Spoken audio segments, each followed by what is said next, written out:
जी बिल्कुल, जैसे कि आज तहरीक-ए-इंसाफ़ के सरबराह इमरान खान की जानिब से रैली निकाली जानी थी। रैली का जो शुरू होना था उसने ज़मान पार्क से लेके और दाता दरबार तक जाना था रैली ने, और उसके जो रास्ते में थे इचरा, फ़िरोज़पुर रोड और जो मुख्तलिफ़ जगहें थी वहाँ पर रैली के लिए इस्तकबालिया कैंप्स भी लगाए जाने थे मुख्तलिफ़ तहरीक-ए-इंसाफ़ के रहनुमाओं की जानिब से।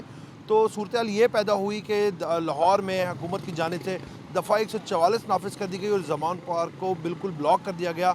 पुलिस ने वहाँ पे कंटेनर्स लगा लिए और पुलिस की भारी नफरी वहाँ पर तलब कर ली गई, जबकि पुलिस की जानिब से कारकुनान पर शेलिंग भी की गई और पानी के टैंकर्स का भी इस्तेमाल किया गया ताकि उसके प्रेशर से जो कारकुनान है वो पीछे हट जाएं, जबकि तरीके इंसाफ के कारकुनान जो थे वो लाठियाँ और डंडे लेके पुलिस की जानिब रवाना हो गए। और पुलिस का भी जब उन्होंने रद्द अमल देखा तो तहरीक इंसाफ के कारकुनान भी पीछे हटते गए और इस तरह जो ज़मान पार्क की हदूद में किसी को भी दाखिल होने नहीं दिया जा रहा था। उसके बाद हमाद अज़हर ने प्रेस कॉन्फ्रेंस की, उन्होंने आके बताया, उन्होंने कहा कि हमारा जो है इमरान खान से मुशावरती इजलास चल रहा है, खान साहब फिर जो फैसला करेंगे उस तरह वो फैसले पे अमल किया जाएगा।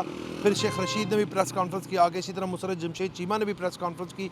उसके बाद अभी कुछ देर कबल ही आके हमाद अज़हर ने दोबारा प्रेस कॉन्फ्रेंस की और उन्होंने कहा कि हमारी मुशावरत मुकम्मल हो गई और खान साहब ने की तरफ से जो है फ़िलहाल जो है मुलतवी कर दी गई है रैली। वो बाद में डिसाइड करेंगे खान साहब से मुशावरत करके कि कब रैली की जाएगी। फ़िलहाल 7 दिन के लिए हुकूमत पंजाब की जानिब से लाहौर में दफ़ा 144 नाफिज कर दी गई है। इस तरह जब ज़मान पार्क को पूरा ब्लॉक कर दिया गया तो उन रैलियों को वापस भेजा गया, जिस पर तहरीक इंसाफ के कारकुनान ने भी मज़ामत की। फिर पुलिस वालों ने उनके रद्द अमल में जो थे लाठी चार्ज की, उन पर शेलिंग की गई ताकि वो कारकुनान वापस चले जाएँ।